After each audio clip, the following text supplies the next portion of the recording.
Hello, everyone. Welcome to the Newsbrowse News broadcast. Global news reports that at least 188 people have died following two powerful earthquakes, measuring 7.2 and 7.5 magnitude, which struck Venezuela overnight on Wednesday. The disaster has caused widespread infrastructure damage across densely populated regions, including the capital, Caracas. For the Canadian Venezuelan community, the event has sparked deep anxiety and frustration. Luis Hernandez, a Toronto cafe owner, described his immediate attempts to reach family members back home. While he confirmed his relatives in Caracas are safe, he and others expressed skepticism regarding official government information, leading many to rely on social media for updates. Travel to and from the region has been severely disrupted, with many flights canceled, leaving families separated. Humanitarian aid is being mobilized, with organizations like the Canadian Red Cross preparing personnel and supplies, including hygiene kits and solar lights. Officials emphasize that the first 48 hours are critical for search and rescue operations, followed by a long, difficult recovery process. Canadian Prime Minister Mark Carney has extended his condolences to those affected and the first responders working in the disaster zone.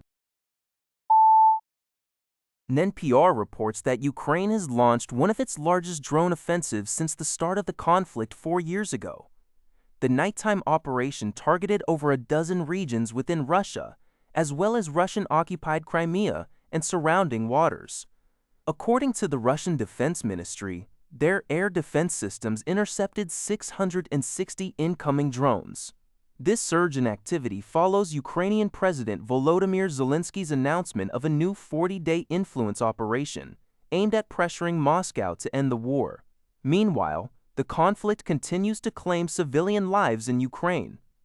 Russian forces responded with their own strikes, targeting cities including Kharkiv and areas in the Odessa and Zaporizhzhia regions. Ukrainian officials confirmed that these attacks involved powerful glide bombs and ballistic missiles, resulting in multiple casualties, including children. While Russia is reportedly expanding military infrastructure within Belarus, Ukrainian border authorities state there is currently no evidence of a significant buildup of Russian forces along the shared border. As the war of attrition persists, both nations continue to engage in high-intensity aerial warfare, with no immediate signs of a diplomatic breakthrough. According to a report by the Epoch Times, a rare double earthquake struck off the coast of Venezuela, leaving at least 188 people dead, 1,520 injured, and 157 missing. The two tremors, measuring magnitude 7.2 and 7.5, occurred less than a minute apart near the capital city of Caracas. Officials warn that the casualty count may rise as search and rescue operations continue. The powerful quakes caused the collapse of approximately 2.4 and cellable decimal. The powerful quakes caused the collapse of approximately 250 buildings, trapping hundreds under the rubble. Major infrastructure was heavily impacted, notably the Simón Bolívar International Airport near Caracas, where large sections of the terminal's suspended ceiling collapsed, forcing the suspension of all flights. Experts analyzed the event, suggesting that the first earthquake likely triggered the second along the active boundary of the South American and Caribbean plates. In response to the crisis, Venezuelan authorities are coordinating with the United Nations for aid and have requested a rebuild fund from the IMF. Additionally, U.S. Secretary of State Marco Rubio confirmed that American search and rescue teams have been deployed to assist in the disaster response.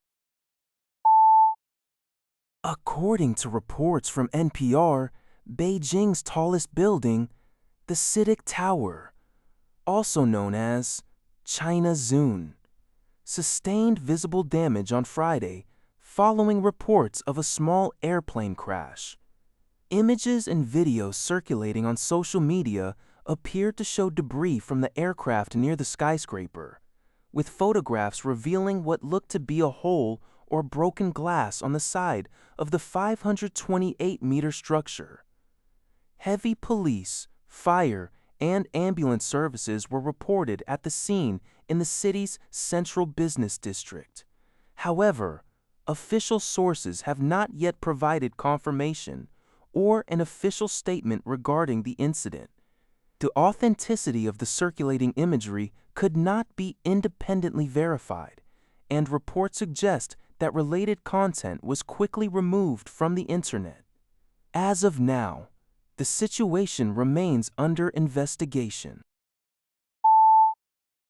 Japan's House of Representatives has passed amendments to the Act on Punishment of Acts Involving Dangerous Driving Resulting in Death or Injury, introducing for the first time clear numerical thresholds for dangerous driving charges. According to Sing Tao, this revision aims to eliminate ambiguity in prosecutions, as previous standards often resulted in more lenient charges of professional negligence.